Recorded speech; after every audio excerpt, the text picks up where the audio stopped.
तव गुण गण की संस्तुति करता पूर्णवन्यो तमसानामी गिरि से गिरती सरिता पहले पतली सी ही बहती है किंतु अंत में रूप बदल कर सागर में जा मिलती है। सारे सागर चारुहे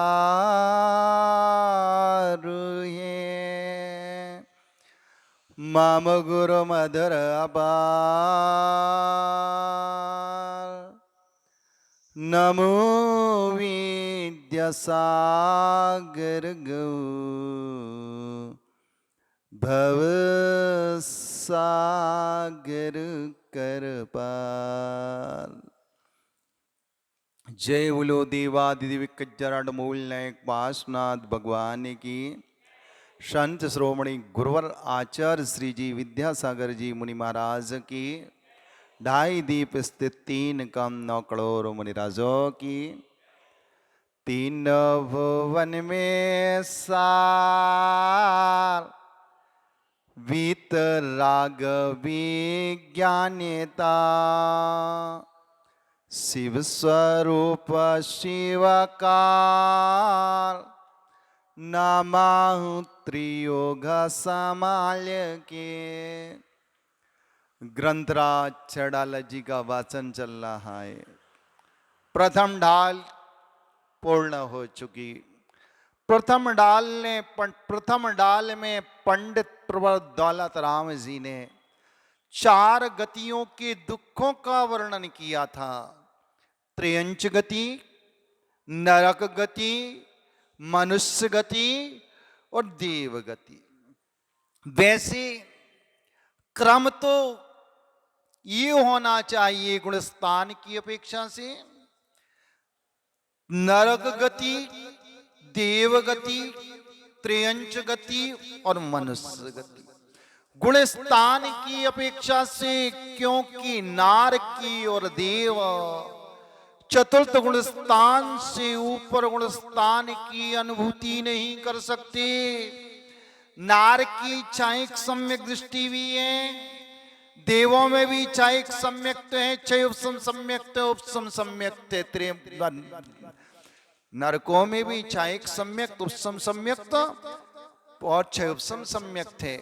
किंतु नार की जीव और देव आंशिक पाप का भी त्याग नहीं कर सकते, स्थूल पाप का भी त्याग नहीं कर सकते और आंशिक पाप का, यानी नार की जीव और देव संयम को अंगीकार नहीं कर सकते। इसलिए गुणस्थान की अपेक्षा से विचार किया जाए तो नरक और देव गति के जीव चतुर्थ गुण स्थान तक हो सकते, लेकिन कर्म भूमि का त्रियंच पंचम गुण स्थान को प्राप्त हो सकता है और होता भी है। पंचम गुण स्थान किसका होता है? 2 प्रतिमा से 11 प्रतिमा तक और उपचार से महाव्रती कहलाने वाली आरिका तक, ये सब पंचम गुण स्थानवर्ती जीव कहलाती है। कर्म भूमि का त्रियंच संगी गर्वच पंचेंद्रिय त्रियंच पंचम गुण स्थान को अंगीकार कर सकता है। इसलिए गुण स्थान की अपेक्षा से क्रम त्रियंच गति का तीसरा है और मनुष्य कर्म भूमि का मिथ्यात्व से लेकर 14वें गुण स्थान वर्ती जीव हो सकता है। लेकिन इंद्रिय जनित सुखों की अपेक्षा से नरक गति, त्रियंच गति, मनुष्य गति और देव गति, देवों के पास जो सुख है व्यवधान से रहित सुख है, आतंक से रहित सुख है और सागरोपम काल तक के लिए सुख है। लेकिन देवों का सुख भी सागरोपम काल तक प्राप्त होने की बात सम्यक दर्शन के अभाव में तैते चैतन थावर धरे यो परिवर्तन पूरे करें। यहां तक का प्रकरण पूर्ण हो गया। अब दौलत राम जी बता रहे हैं संसार के जीवों के पास चार गतियों में इस प्रकार के दुख हैं। शीतुष्ण श्वास के 18वें भाग में जन्म मरण, शीतुष्ण भूख प्यास ठंडी गर्मी, सब मार काट, बोझा ढोना, बदबंधन आदि में रहना, और मनुष्यों में मानसिक शारीरिक वास्तविक दुख और देवों में मानसिक दुख। अब उन दुखों का कारण क्या है? तो पंडित प्रभु दौलत राम जी दूसरी ढाल की शुरुआत में कहती हैं, संसार परिभ्रमण का कारण बता रहे हैं। ऐसी मिथ्या द्रग ज्ञान चरण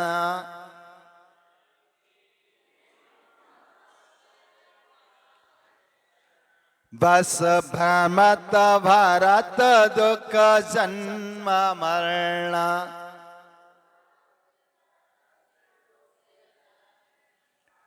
तातीन को तजिए सुजान,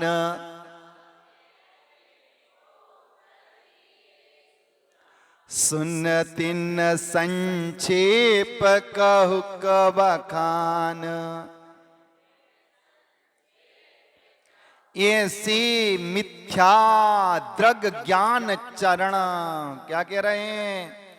मिथ्या दृक से दर्शन लेना, ज्ञान से ज्ञान लेना, चरण से चारित्र लेना। यानी मिथ्या दर्शन, मिथ्या ज्ञान और मिथ्या चारित्र के वशीभूत होकर ये संसारी आत्मा 4 गति 84 लाख योनियों में परिभ्रमण कर रहा है। जन्म मरण की यात्रा को, दुखों को भोग रहा है।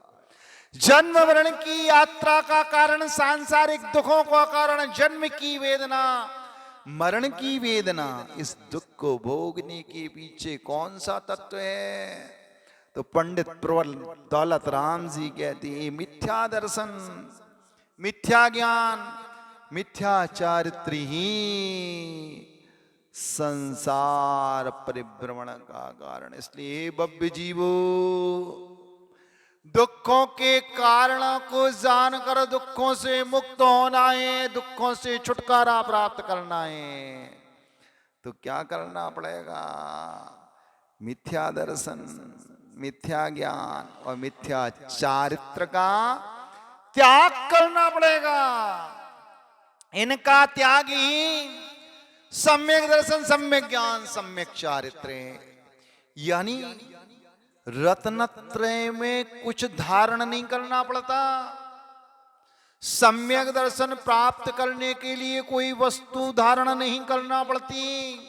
मात्र मिथ्या दर्शन का त्याग करने से सम्यक दर्शन हो जाता है। मिथ्या ज्ञान का त्याग करने से मिथ्या सम्यक ज्ञान हो जाता है। मिथ्या चारित्र का ज्ञान त्याग करने से सम्यक चारित्र की प्राप्ति। क्यों इनका त्याग करना? ये दुख के बीज हैं, भाव भ्रमण के कारण है। इनको तजिए सुजान। कौन? ताते इनको। किनको? मिथ्या दर्शन, मिथ्या ज्ञान और मिथ्या चारित्र को छोड़ देना चाहिए। कैसे? जानकर, इनका स्वरूप समझकर। ये विपरीत श्रद्धान, विपरीत जानकारी, विपरीत प्रवृत्ति रूप क्रियाचरण। पहले इनको जानो, ये दुख के बीज हैं। अश्रद्धान, मूल में ही भूल है। फिर सुख का रास्ता तुम्हें कैसे मिलेगा? क्योंकि तुम्हारे मूल में भूल है। मिथ्या दर्शन क्या कहलाता है? दूसरे छंद और पढ़ लें, फिर जल्दी समझ में आ जाएगा। जीवादि प्रयोजन भूत तत्व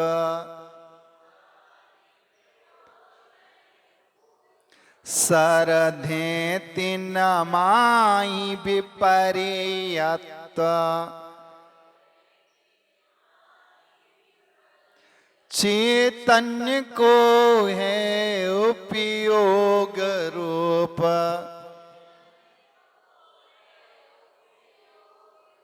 बिन मूरत चिन्ह मूरत नोप।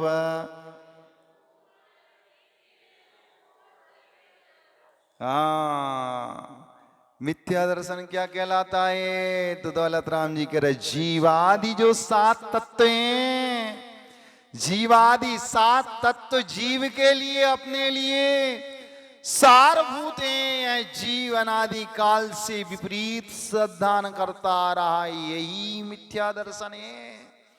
जीव तत्व, अजीव, आस्त्र, बंध, संबर, निजरा और मोक्ष, इसका विपरीत श्रद्धा नहीं मिथ्या दर्शन है।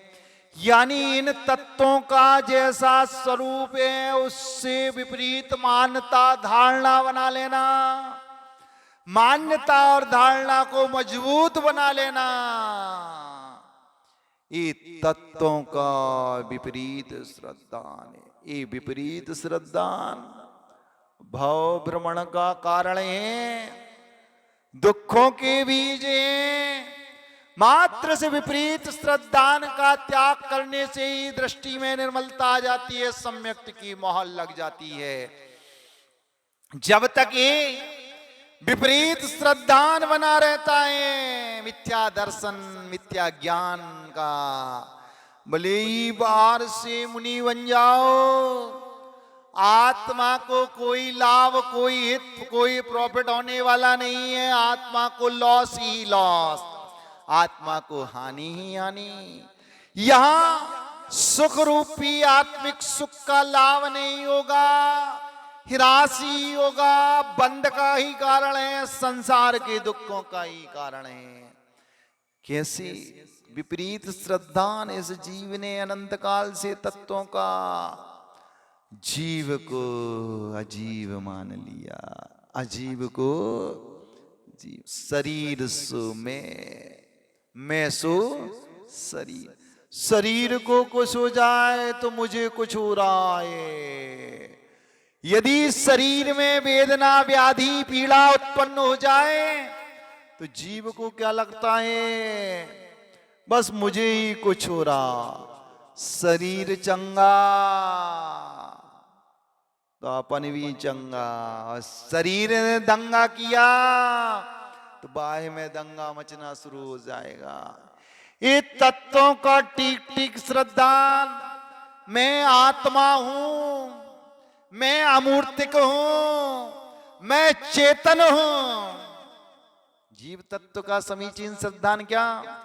मैं आत्मा हूं, मैं अमूर्तिक हूं, मैं रूपी नहीं हूं, अरूपी हूं। और मेरा स्वभाव कैसा? चेतना मेरा लक्षण है। चेतना यानी जानना और देखना मात्र स्वभाव जीव का है। जीव के स्वभाव में विभाव घुल गया, स्वभाव से विमुख हो गया, विभाव हो गया। लक्षण चेतना था, जानना, देखना, लेकिन ये मिथ्या दर्शन के कारण जीव जानता है और देखता है। उस जानने देखने में जो हर्ष और विषाद, राग रूप परिणति होती है, ही जीव के स्वभाव में विभाव घुल गया। यही विभाव उस जीव में, जिसका लक्षण जानना और देखना चेतना रूप था, जो मूर्तिक नहीं था, अमूर्तिक था, जो रूपी नहीं है, अरूपी है। लेकिन राग रूप परिणति के कारण, विषाद रूप परिणति के कारण, राग और द्वेष का चश्मा लगने के कारण इस जीव में क्या हो गया बताएं? जीव के विपरीत श्रद्धान अजीव को जीव मान लिया। शरीर सो मैं सो शरीर, यही विपरीत श्रद्धान जब तक शरीर को आत्मा स्वीकार करेगा जी, तब तक उसकी दृष्टि में मलिनता है, दुख के कारण है। बड़ी मुश्किल से श्रद्धान होता है।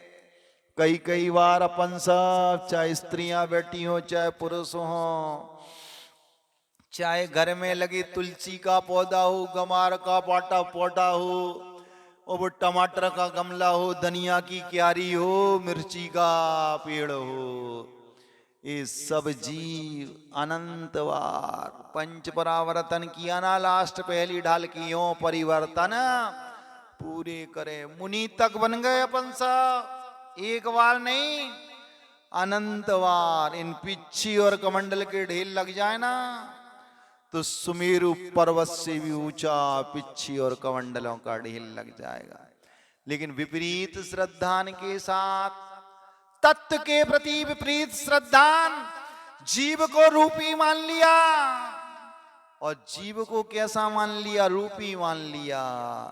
जो शरीर दिख रहा सो जीव नहीं, ये दिखता तो पुद्गल है, लेकिन इस पुद्गल में कर्म के कारण आत्मा संश्लेष संबंध को प्राप्त हो गई। ऐसी आस्था और श्रद्धा नहीं होता। जिस दिन ऐसी पक्का विश्वास हो जाए ना, फिर समय नहीं लगता। डॉक्टर साहब यदि बाल तोड़ हो गया तो चीरा लगा दो, शून्य करने की जरूरत नहीं है। बड़नी जी का है ना, दौलत राम जी, उनका गणेश प्रसाद बड़नी जी का सम्यक दृष्टि थे, मान लिया अपन ने। जिस समय उनके शरीर में इतना विकराल फोड़ा हुआ, बाबा जी अकाल में मर जाएंगे, भक्तों को पीड़ा हुई, धर्म शून्य धर्मात्मा का अभाव हो जाएगा, तो बाबा जी को चीरा लगवाएंगे, ऑपरेशन करवाएंगे। भक्तों ने पकड़ लिया जबरदस्ती। लेकिन वर्णी जी ने कहा ध्यान रखना, मैं 11 प्रतिमाधारी हूं, उत्कृष्ट श्रावक, तुम्हारी बात स्वीकार करता हूं, लेकिन बाह्य उपचार करवा लूंगा, लेकिन एलोपैथिक कोई नहीं चलेगी। नहीं बाबा जी, चीरा लगवाना पड़ेगा। चीरा लगवा लूंगा, लेकिन इंजेक्शन नहीं लगेगा, शून्य की दवाई नहीं। अब सब डर गए, बाबा जी वेदना को कैसे करेंगे? तो वर्णी जी ने कहा रुक जाओ। वर्णी जी ने क्या कहा? रुक जाओ, ले आओ सारे इंस्ट्रूमेंट, कांटा पीटी के सामान ले आओ। अरे बाबा जी मूर्छित हो जाओगे, बेहोश हो जाओगे, कोमा में चले जाओगे, कुछ नहीं होगा। हाथ हिलने से गड़बड़ हो जाएगा। गणेश प्रसाद जी ने की आकुलता मत कर, तू मुझसे अनुराग करता है ना, धर्मानुराग, तो मैं धर्म से राग करता हूं, प्रशस्त राग, और तेरा धर्मानुराग मुझसे है और मेरा परमात्मा से है। रुक जा, मुझे मानसिकता तैयार कर लेने दे। और वर्णी जी को जो समय सार अधिकार की गाथाएं याद थी, वो पुण्य पाप अधिकार। चल ऑपरेशन शुरू कर हाथ का, और पुण्य पाप अधिकार पढ़ना शुरू किया। डॉक्टर ने कीड़ा लगा। डॉक्टर का तो हाथ कप रहा था, लेकिन वर्णी जी का हाथ या वर्णी जी की जंगा नहीं कपी, या शरीर के जिस अवयव में उन्हें फोड़ा हुआ था, पूरा काट पीट सब मसाला निकाला बेकार और टांके लगा दिए।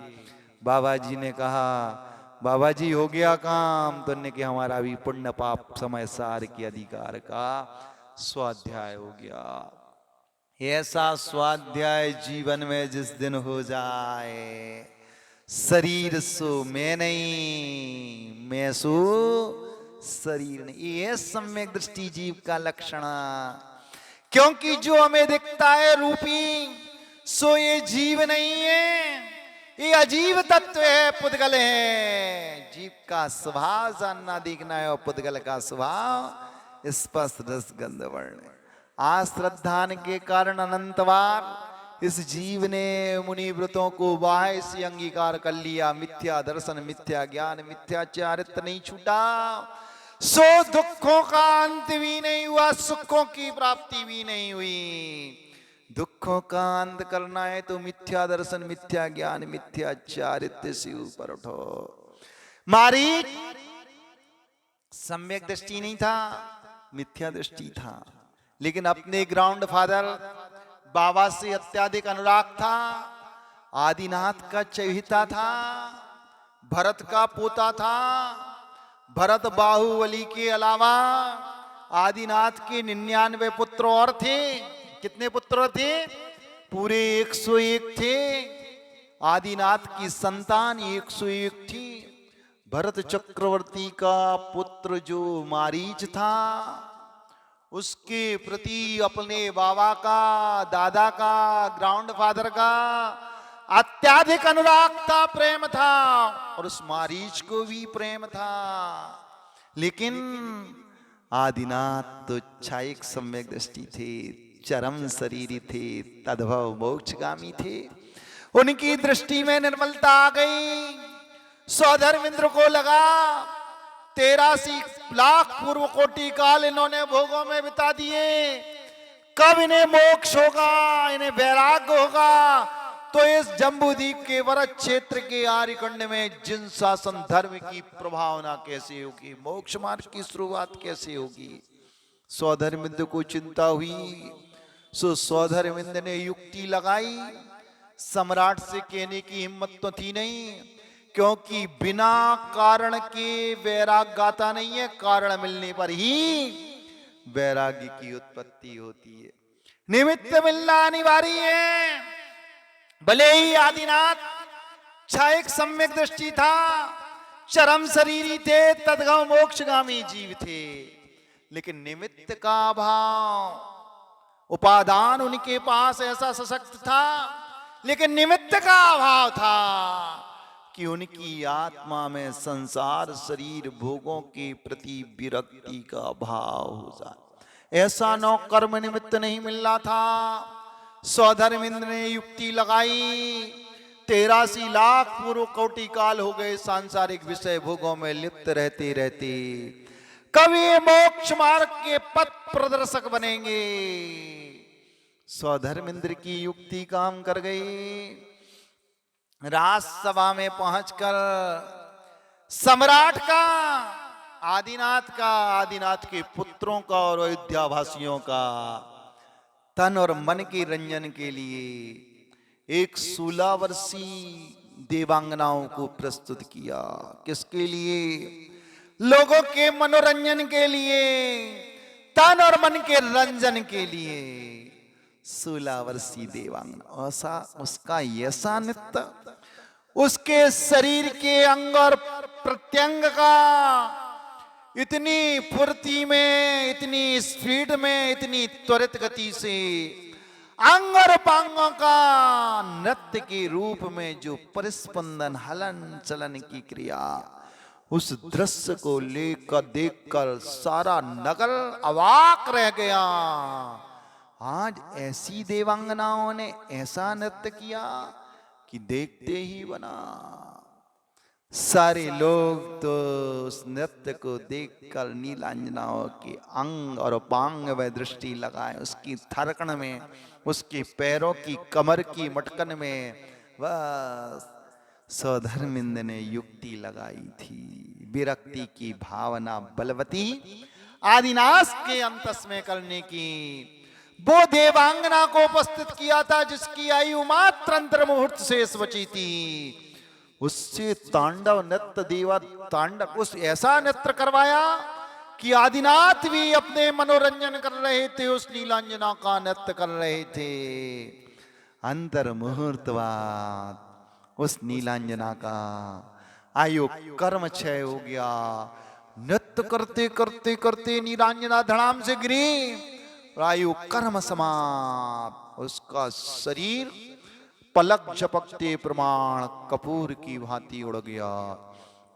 सौधर्मेंद्र ने हूबहू दूसरी देवांगनाओं नृत्य में कर ली। नगरवासी नहीं देख पाए, चक्रवर्ती नहीं देख पाया, कामदेव नहीं देख पाए, आदिनाथ के 99 पुत्र भी इस दृश्य को इन चर्म चक्षुओं से नहीं देख पाए। वहां नीलांजना की मृत्यु और पलक झपकते दूसरी नीलांजना का नृत्य की वही थरकन लोग नहीं देख पाए। लेकिन छायक सम्यक दृष्टि भरत भी चूक गया। छायक सम्यक दृष्टि आदिनाथ, जिसने तीर्थंकर नाम प्रकृति का बद्धा इसक जीव था, अवधि ज्ञान लोचन से उसने जान लिया, संसार शरीर भोगों से विरक्त हो गई। नृत्य को विराम दिया जाए, राज आज्ञा जारी हो गई और संसार की असारता का बोध हो गया। भरत को बुलाकर राज तिलक कर दिया, बाहुबली को युवराज बना दिया।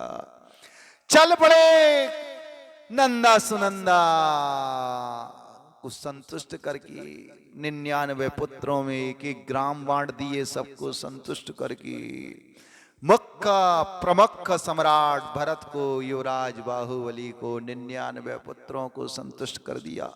दोनों जीवन साथी नंदा और सुनंदा को, ब्राह्मी और सुंदरी को भी संतुष्ट कर दिया। और संसार शरीर से वैराग्य का भाव उस नृत्य को देखकर ज्ञान चक्षुओं से पकड़ लिया कि उस नीलांजना का जो पहली देवांगनाओं की मृत्यु हो गई, क्या मेरा भी एक दिन ये शरीर माटी की काया माटी में मिल जाएगी, ये नर जन्म व्यर्थ हो जाएगा। अरे नर से मुझे नारायण बनना है, भक्त से मुझे भगवान बनना है, कर्म के बंध से मुझे वो साधना करना है कि मेरी आत्मा कर्म से रहित हो जाए, शरीर से रहित मुझे अशरीरी अवस्था की प्राप्ति करना है। ये नाट्यशाला को बंद किया जाए, ये जीवन क्षणभंगुर है, ये आयु कर्म जैसे मिट्टी के घड़े में छेद होने पर एक एक बूंद उस घड़े से निकलती चली जाती हो, एक दिन घड़ा खाली हो जाता है। मेरे भी एक एक आयु कर्म के निषेक झरने वाले हैं। अब वैराग्य को प्राप्त हो गए, उनके पास तो सम्यक दर्शन था, सम्यक ज्ञान था। संसार शरीर भोगों से उस नीलांजना का नृत्य रूपी निमित्त देखकर उपादान जागृत हो गया, चारित्र को अंगीकार कर लिया। लेकिन वो भरत का पोता, भरत का बेटा, आदिनाथ का पोता, जहां मेरा बाबा जाएगा वही मैं जाऊंगा, बाबा जो करेगा वही मैं करूंगा। और हुआ क्या, उस मारीच ने भी, आदिनाथ ने पंचमुष्टि लॉन्च किया तो उसने भी पंचमुष्टि लॉन्च नहीं, लेकिन अपने बाल उखाड़ कर फेंक दिए, मूछ के भी उखाड़ दिए और दाढ़ी के भी उखाड़ दिए। केस लॉन्च करके बस्ती भी छोड़ गया और ध्यान में बैठ गया।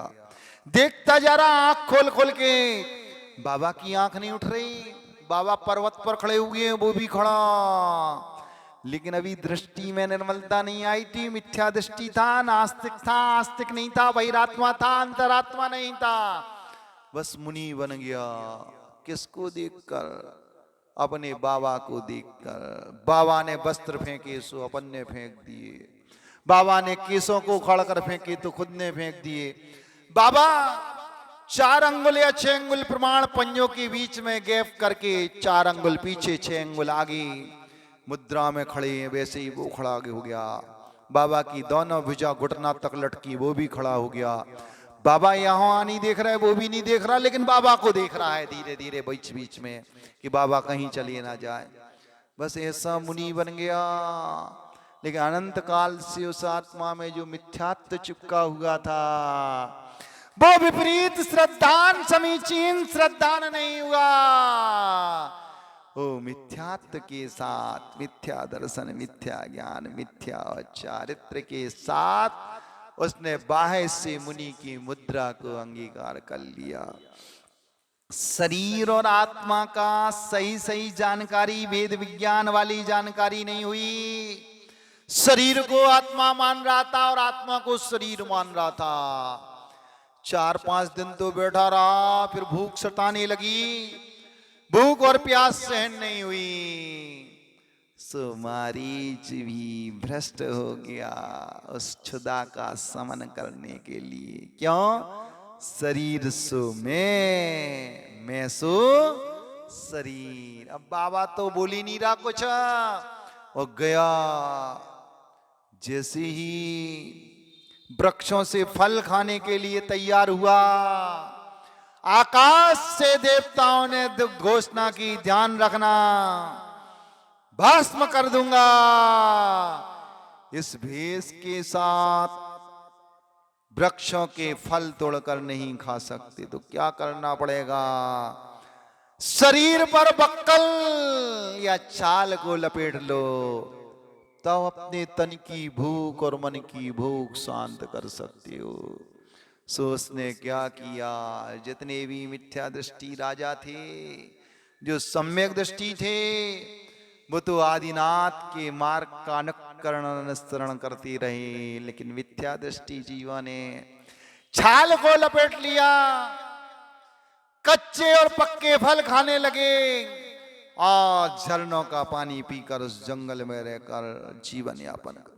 घर क्यों नहीं लौट पाए? डर था किसका? चक्रवर्ती का।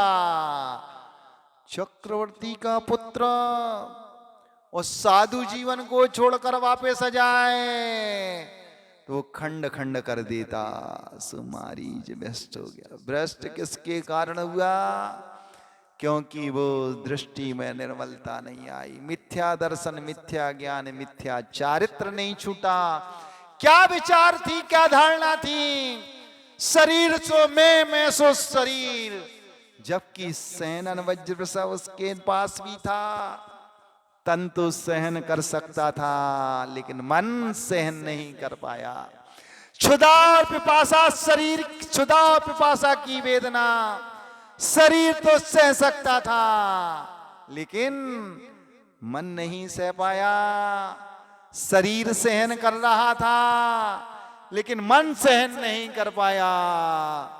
जैसे ही वृक्ष से फल तोड़ने के लिए हाथ बढ़ाया, आकाशवाणी हुई, रुक गया, छाल को लपेट लिया और उस झरनों के पानी को पी लिया, कच्चे पक्के फल खा लिए, अपने उधर की पूर्ति को उससे लगा, अब अच्छा लगा। शरीर के प्रति ममत्व बुद्धि, राग रूप परिणाम, यही बंधु मिथ्या दर्शन। मारीच मुनि बना।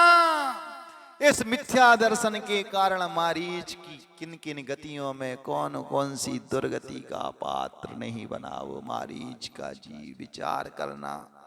अकौआ का पेड़ बना, 60,000 बार कुत्ता की पर्याय में गया और 60,000 बराबर 60,000 बार किन्नर की पर्याय में गया।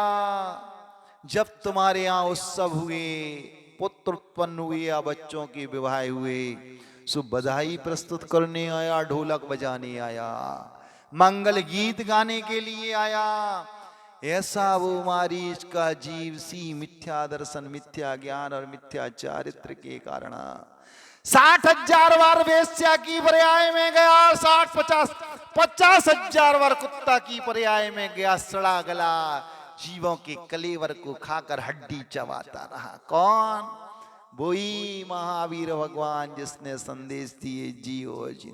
महावीर की पर्याय में हड्डी नहीं चबाई, महावीर की पर्याय में नहीं, उस मारीच से लेकर महावीर तक की यात्रा में इतना समय उस जीव का लगा। विचार कर लेना बंधु, अच्छे से विचार कर लेना। जो तीर्थंकर बना, निकट भव्य था, मात्र दुखमा सुखमा काल में 42,000 कम, एक सागरों काल के भीतर उस मारीच ने इस मिथ्या दर्शन, मिथ्या ज्ञान और मिथ्या चारित्र की बार, अभी तो हमने सिर्फ 2 ही पर्याय बताई, एक कुत्ता की और एक वेश्या की। क्योंकि मनुष्यों में सबसे निंद पर्याय, मनुष्यों में ना स्त्री कहलाती, ना पुरुष, नपुंसक किन्नर कहलाता है। और त्रियंचों में सबसे निकृष्ट पशु कुत्ता कहलाता। तुमसे कुत्ता कह दो तो अभी उधम हो जाए कि महाराज ने आज हमसे कुत्ता कही ने, भाषा समिति का ज्ञान। लेकिन सबसे निकृष्ट पर्याय बताइए इस मिथ्या दर्शन, मिथ्या ज्ञान और मिथ्या चारित्र के कारण 50,000 बार कुत्ता बनकर हड्डियां चबाई, सड़े गले मांस का सेवन किया है सुधर पूर्ति के लिए, और 60,000 बार वेश्या बनकर लोगों के यहाँ जब उनके घरों में शुभ अनुष्ठान मांगलिक कार्य हुए तो उनके मांगलिक अनुष्ठान की अनुमोदना की, नृत्य किया, ढोलक बजाई। ये निंद पर्याय का कारण क्या था बंधु? यही मिथ्या दर्शन, मिथ्या ज्ञान और मिथ्या चारित्र संसार परिभ्रमण का कारण। इसलिए जब तक समीचीन श्रद्धा नहीं होगा, अब भाई महाराज शरीर को कच्चू हो जाए सो लगत के आत्मा ने करवे वाली है शरीर नहीं, शरीर का भी ध्यान रखना, क्योंकि ये शरीर क्या है? धर्म का साधन है। किसका साधन है? धर्म का साधन। अकाल में यदि शरीर छूटता है तो समझ लो दुर्गति होना है, मिथ्या दर्शन हो सकता है, संक्लेश बढ़ गया वेदना होने से। लेकिन शरीर को धर्म का साधन तो मानना, लेकिन शरीर में ममत्व राग रूप बुद्धि नहीं रखना, मात्र इसका उपयोग करना। सम्यक दृष्टि भी शरीर को संभालता और मिथ्या दृष्टि भी शरीर को संभालता। दोनों की संभाल में जमीन आसमान का अंतर है। एक धर्म के लिए इसका उपयोग कर रहा, एक एंजॉय के लिए, एक भोगों के लिए, एक जीने के लिए, एक जीने के लिए उपयोग कर रहा। मुझे जीवन पूर्ण जीना है, इसलिए शरीर को संभाल कर रखना है। और एक शरीर को कुछ हो गया तो मैं मर जाऊंगा, इसलिए शरीर रक्षा के लिए है 24 घंटा सारा उपयोग शरीर के संरक्षण संवर्धन में। यही दृष्टि की मलिनता है और यही संसार परिभ्रमण 4 गति 84 लाख योनियों के दुखों के बीच है। दौलत राम जी कह रहे हैं, सी मिथ्या दृग ज्ञान चरण, बस भ्रमत भरत दुख जन्म मरण, तातेन को तजिए सुजान, तिन संक्षेप कहो को बखान। अब दृष्टि में निर्मलता ले आओ, अब मिथ्या दर्शन छोड़ लो। शरीर सो मैं सो शरीर नहीं। जो दिखता है वो पुद्गल है, जो दिखता नहीं है वो आत्मा है। शरीर रूपी है, आत्मा रूपी है। शरीर चेतन है कि अचेतन है? शरीर अचेतन है और आत्मा चेतन है। चेतना का लक्षण ज्ञान और दर्शन है और शरीर का लक्षण स्पर्श रस गंध वर्ण है। बस यही तो श्रद्धा करना है, यही धारणा मजबूत करना। बस हो जाएगा सम्यक दर्शन, और हो गया सम्यक दर्शन तो पूरा एक समुद्र जल में से एक अंजुली पानी निकाल लो, क्या समुद्र समाप्त होगा? नहीं, बस संसार तो समुद्र बराबर है, अपार जल राशि बराबर। और सम्यक दर्शन हो गया, मिथ्या दर्शन, मिथ्या ज्ञान, मिथ्या चारित्र छूट गया एक अंतर मुहूर्त के लिए। अब इतना बड़ा संसार समट कर कितना रह गया? एक अंजुलि प्रमाण। अर्ध पुद्गल परावर्तन काल के अंदर दुखों का अंत, न शरीर मिलना न दुख होना। सारे दुख की झगड़ा क्या है? ये शरीर ही है कि नहीं? शरीर से ही दुखों की अनुभूति, शरीर से ही सब ये मन वचन काय ये सब दुख छूट जाएंगे एक बार यदि सम्यक दर्शन हो जाए अर्ध पुद्गल परावर्तन काल में जी। लेकिन अकाल में शरीर को नहीं छोड़ना। जिस शरीर रोग उत्पन्न होने पर जिस रोग का उपचार निदान हो सके सो पहले उसका निदान कराओ।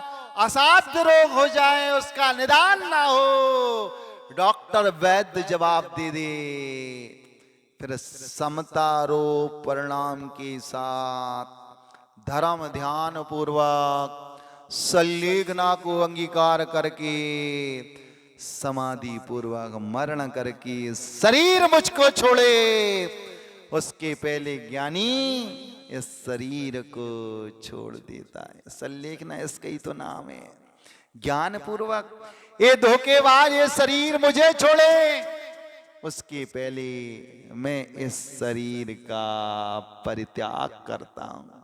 इसकी साथ संभाल, इसकी रख रखवाली, समय पर भोजन पानी सब बुद्धि पूर्वक एक साथ नहीं, क्रमशः छोड़ता चला जाता है, अभ्यास करता चला जाता है और संलेखना पूर्वक मरण कर लेता है। और भाव वासना पूर्वक एक बार संलेखना पूर्वक मरण हो जाए तो अधिक से अधिक 7-8 और कम से कम 2-3 भाव शेष रहती हैं और दुखों का अंत हो जाता है।